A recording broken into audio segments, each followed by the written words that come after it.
کتے کی طرح اس نے بھونک دیا. کسی اور ہی قسم کی نسل ہے کہ یہ واضح کرے نا کہ اس کی ماں ہے کون. حلال کا بندہ تو ایسی گفتگو کر ہی نہیں سکتا. کتنے باپ ہیں اس کے ہمیں تو نہیں پتہ. کسی کے ہتھے چڑھ گئے تو آپ کو چھوڑیں گے نہیں. قانون ہمارا اتنا کمزور ہے اس حوالے سے کہ توہین صحابہ کرنے والوں کو وہ پکڑ نہیں سکتا. السلام علیکم جی، مجھے کہتے ہیں مومنہ علی اور آپ دیکھ رہے ہیں ڈیلی سوشل پاکستان. رجب بٹ جن کے اوپر 295A اور C کا پرچہ ہوا، اس کے بعد فتویٰ لگا 295A اور 298A کا. اس کے بعد مزید کنٹروورسی میں ہم جائیں تو رجب بٹ کے موبائل میں سے نازیبا ویڈیوز اور پکچرز جو ہے وہ ملی اور اب جو ہے وہ فرار ہو چکے ہیں. اسی کے حوالے سے ہم حاضر ہوئے ہیں ایڈوکیٹ حافظ اسرار الحق صاحب کے پاس. جانتے ہیں کہ اصل میں حقیقت کیا ہے. اتنے سارے کیسز اور آئے دن نئی کنٹروورسی. کیا لگتا ہے کہ اس ساری کنٹروورسی کا کیا مقصد ہے؟ کیا چاہتے کیا ہیں وہ بدنام زمانہ آدمی ہے، وہ جھوٹی فیم چاہتا ہے. اس کے علاوہ دیگر کوئی اور اس کا پرپز نہیں ہے. میں یہ کہتا ہوں کہ اگر دیکھا جائے قانون ہمارا اتنا کمزور ہے اس حوالے سے کہ توہین صحابہ کرنے والوں کو وہ پکڑ نہیں سکتا. ہمارا شروع دن سے لے کے یہی آج تک مطالبہ رہا ہے حکومت پاکستان سے، پنجاب گورنمنٹ سے، کہ ایسی لیجسلیشن کی جائے کہ جو صحابہ کرام اہل بیت کی یا انبیاء کرام کی گستاخی کرے تو اس کو پھر کڑی سے کڑی سزا ملے. جو سزائیں شریعت نے مقرر کی ہیں، اگر وہ شریعت کے مطابق دی ہوئی سزائیں اگر نافذ ہو جائیں تو میرا خیال ہے دوبارہ کوئی جسارت نہیں کرے گا. اچھا، اصل میں ایشو یہ تھا کہ رجب بٹ نے پہلے بھی توہین صحابہ کی، اس کے اوپر ایک مقدمہ درج ہو گیا. بعد میں انہوں نے مسیحی برادری جو تھی ان کے بابت انہوں نے بیان سازی کی اور پھر وہ ایک کنٹروورشل اس کا پوائنٹ آ گیا. اب دوبارہ سے اس نے جسارت کی ہے. پہلے جب ہوا تھا تب بھی وہ ملک سے فرار ہو گیا تھا. پہلے وہ ملک سے فرار ہوا، واپس آیا، کوئی کیس نہیں، کیس ہی منظر سے ہی ختم ہے. اب وہ دوبارہ گیا ہے، اب لگتا ہے کہ اس کو سزا ہوگی. نہیں دیکھیں، یہ تو میں اس کے بابت کوئی پیشن گوئی نہیں کر سکتا کیونکہ ہمارے ادارے موجود ہیں، عدالتیں موجود ہیں، انویسٹیگیٹنگ ایجنسیز موجود ہیں. جیسے اپلیکیشن آئی ہے بھی FIA والوں کے پاس، FIA والے اس کو انٹیروگیٹ کی ہے. انٹیروگیٹ کرنے کے بعد کافی ساری شہادتیں انہوں نے کلیکٹ کر لی ہیں. لیکن اب چونکہ ایشو یہ ہے کہ ایک ویڈیو ہے سوشل میڈیا کے اوپر وہ وائرل ہوئی اور جب تک اس کی رپورٹ نہیں آ جاتی. دیکھیں یہاں پر دو طرح کی رپورٹس کا آنا ضروری ہے. ایک پنجاب فورینسک سائنس لیبارٹری سے رپورٹ آئے گی جس میں یہ رپورٹ آئے گی کہ یہ جو ویڈیو ہے یہ جینین ہے، یہ ایڈیٹڈ نہیں ہے، یہ ٹیمپرڈ نہیں ہے. ایک رپورٹ یہ آئے گی. اور دوسرا یہ ہے ایک اور آئے گی، وہ FIA والوں کے پاس وہ موجود ہے، اس کی آواز کی سیمپلنگ کی جائے گی. لک ونڈو سافٹ ویئر ہے FIA والوں کے پاس، اس کے علاوہ کسی اور کے پاس نہیں ہے. تو اس کی آواز کی جب تک سیمپلنگ کی رپورٹ نہیں آ جاتی تو میرا نہیں خیال کہ یہ FIA کار کے اندراج کریں گے. ہاں البتہ ایک بات اور میں کرتا چلوں، قانون کی بات کریں، قانون بڑا واضح ہے اس بابت کہ ایسی چیزیں جو پروڈنٹ مائنڈ کو اپیل کریں اس کی بابت میرا نہیں خیال کہ آپ لوگوں کو FIA والوں کو وہاں سے کوئی رپورٹ وہ سیکھ کرنے کی ضرورت ہے. اپنا PFSA والوں سے یا FIA والوں کی بات کریں تو FIA والوں سے کوئی رپورٹ حاصل کرنے کی ضرورت ہے، کوئی ایسی ضرورت نہیں ہے. لیکن چونکہ اب فارمیلٹیز بن چکی ہیں، ایک اس پہ ویو آ چکا تھا اشتیاق احمد مرزا کیس 2019 کے اندر سپریم کورٹ نے ایک ویو دیا تھا کہ اگر ایسی صورتحال ہو تو پھر وہ کس طرح سے اس ویڈیوز کو قبضے میں لینا ہے، آپ نے کس طرح سے اس کی PFSA کو بھجوانا ہے، PFSA والے اس کی کیسے سیمپلنگ کروائیں گے، پھر اس کے بعد آواز کی میچنگ ہوگی. مطلب ایک پیچیدہ، وہ حالات کچھ اور تھے، اب اس کو پیچیدہ بنا دینے کی وجہ سے صرف یہ وجہ ہے کہ تاکہ سزا کا جو عمل ہے اس کو تاخیر کے، میں یہ سمجھتا ہوں کہ اس ججمنٹ کے آنے کا پرپز بھی یہ تھا کہ تاخیر کے ساتھ سزا ہو سکے، یا ہو تو بہت کم ہو یا ادروائز چانسز ہی نہ ہو. اس وجہ سے انہوں نے ایسی ججمنٹ دی تھی. میرا نہیں خیال کہ کوئی ضرورت تھی اس کی سیمپلنگ کروانے تھی.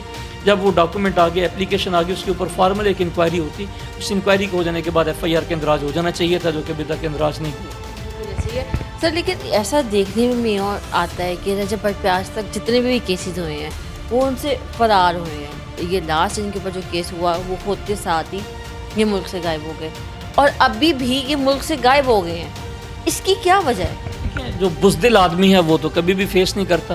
زبان اس کی پھسلی، کتے کی طرح اس نے بھونک دیا. میں یہ سمجھتا ہوں کہ یہ بھی کم الفاظ ہیں. کتا صرف بھونکتا ہے، یہ کسی اور ہی قسم کی نسل ہے جو کہ صحابہ اہل بیت کے اوپر جس نے بھونکنے کی جسارت کی ہے. تو یہ کوئی اور، میں سمجھتا ہوں کہ یہ مادہ ہی کوئی اور ہے جس نے یہ جسارت کی اور صحابہ کرام کی توہین کی ہے. اسے تو انسان کہنے کے یہ قابل ہے ہی نہیں ہے. دیکھیں کافی ساری ویڈیوز اس کے موبائل فون سے نکلی ہیں. مجھ سے سوال کیا گیا کہ کیا اب اس کے خلاف کوئی کارروائی ہوگی. بھئی کسی کو کیا تکلیف ان کے خلاف کارروائی کرنے کی؟ جن لڑکیوں کی موجود اگر وہ خود ہی اس کے خلاف وہ نہیں کرتے ہیں، اپلیکیشن کوئی نہیں دیتے یا وہ اس سے گریوڈ نہیں ہے تو کسی بندے کو کیا ہو سکتی ہے؟ وہ کوئی بھی اس سے گریوڈ نہیں ہے. تو اپلیکیشن تو پہلے وہ دینا کہ جو متاثر ہے. اگر متاثرہ کوئی جو نا وہ سامنے آنا ہی نہیں چاہتا تو میرا نہیں خیال کہ کوئی کارروائی ہوگی. سر یہ بتائیے گا کہ 295A اور 298A اس کی کیا سزا ہے پاکستانی لاء سے؟ 295A کے اندر 10 سال سزا ہے اس میں, اور 298 کی بات کریں تو لائف امپریزنمنٹ ہے اس میں, فائن بھی ساتھ میں ہو سکتا ہے. آپ کو لگتا ہے کہ اس سارے سینیریو میں جہاں پر وہ بھاگ گیا ہے, میرا تو پہلے یہ خیال ہی نہیں ہے نا کہ اتنے کیسز ایک بندے پہ ہو اور اس کے پیچھے کوئی بیرونی یا اندرونی ہاتھ نہ ہو تو وہ باہر چلا جائے. مجھے ایسا ہی لگتا ہے کہ کچھ ملوث ہے تو وہ اتنے کیسز کے باوجود بھی باہر چلا گیا. تو کیا لگتا ہے کہ واپس آئے گا وہ پاکستان؟ نہیں, میرا نہیں خیال کہ وہ واپس آئے گا. اب جیسے آپ نے پہلے اپنے انٹرویو کے اندر بات کی ہے کہ وہ باہر جانا چاہتا تھا, اس کا وہ مقصد تو پورا ہو گیا کہ یہاں پر لوگ اس کے پیچھے پڑے ہیں, وہ جا کے دکھاتا پھرے گا جناب مجھے یہ خطرہ ہے, اس کو جناب لیے زائلم مل جائے گا, وہ وہاں پہ رہنا شروع کر دے گا. اس کے علاوہ تو جو ہمارے جتنے بھی ویورز ہیں, جو بچے ہیں جو اس کو دیکھتے ہیں فالو کرتے ہیں, آپ ان کو اور ان کے پیرنٹس کو, خاص طور پہ جو پیرنٹس ہیں جنہوں نے اپنے بچوں کے ہاتھوں میں موبائل دے دی ہوئے ہیں, ان کو کیا کہنا ہے؟ میں تو سمپل بات کہتا ہوں کہ جس کا جو ضرورت ہے نا, ضرورت کی بات کریں, ضرورت ضرر سے نکلا ہے اور ضرورت کے تحت اگر استعمال کیا جائے گا تو فائدہ ہے, ادروائز اس کا ضرر ہے, نقصان ہے. نقصان تو ہوگا ہی. بچوں کو والدین کو کیا کہیں, والدین جو ہے بچوں کو موبائل فون نہ دیں, ضرورت نہیں ہے ان کی. میرا نہیں خیال, دیکھیں اگر ہم لوگ بات کریں تو میں نے 2018 کے اندر موبائل فون لیا, اس سے پہلے میں تو جی رہا تھا, مجھے تو کوئی مسئلہ نہیں تھا, میرے سارے کام بھی ہو رہے تھے, میں پڑھائی بھی کر رہا تھا. اب کون سی ایسی پڑھائی جو موبائل فون کے اندر ہی ہونی ہے؟ دیکھیں ہم لوگ کتابوں سے دور نکل گئے ہیں, ادب سے ہم لوگ دور نکل گئے ہیں. والدین کو ضرورت ہے, بچوں کو ضرورت ہے کہ دوبارہ سے لوٹ کے آئیں اس اصل حقیقت کی طرف, انہیں کتابوں کی طرف جہاں سے ان کو فیض مل سکے. جب کتاب کے پاس جائیں گے کتاب کا ادب کریں گے, اور ادب پہلا کرینہ ہے محبت کے کرینوں میں. جب تک ادب نہیں ہوگا اس وقت تک علم بھی نہیں ہوگا, اور جب علم نہیں ہوگا تو پھر اس سے فیض بھی نہیں ہوگا. تو ضروری ہے کہ والدین بچوں کے اوپر دھیان رکھیں, توجہ دیں. یہ تمام کی تمام جو ایپس ہیں لوگوں کو, بچوں کو مس گائیڈ کرنے کے لیے, غلط استعمال کرنے کے لیے, اپنی پاپولیرٹی کو گین کرنے کے لیے, پیسوں کا مانیٹری بینیفٹ حاصل کرنے کے لیے انہوں نے بنائی ہوئی ہیں. میں یہ سمجھتا ہوں کہ والدین کو بچوں کو ان سے دور رکھنا چاہیے. سر ابھی رجب بٹ گئے ہیں باہر اور اس کے بعد ان کا ایک بیان آیا کہ میری ماں نے مجھے بہت مشکل سے بھیجا ہے باہر, وہ رو رہی تھی. آپ کو لگتا ہے کہ وہ ماں جو رو رہی تھی اس کو اتنی پریشانی ہے, اگر ہوتی تو وہ پہلے نہ اس کو منع کرتی کہ تم جی ولاگز نہ بناؤ؟ اب اس نے کہا کہ میری ماں نے کہا کہ جب تک میں تمہیں نہیں کہوں گی تم نے ولاگنگ نہیں کرنی. دیکھیے پہلے تو بات یہ ہے کہ یہ واضح کرے نا کہ اس کی ماں ہے کون. حلال کا بندہ تو ایسی گفتگو کر ہی نہیں سکتا, صحابہ کرام کے خلاف تو نہیں بول سکتا.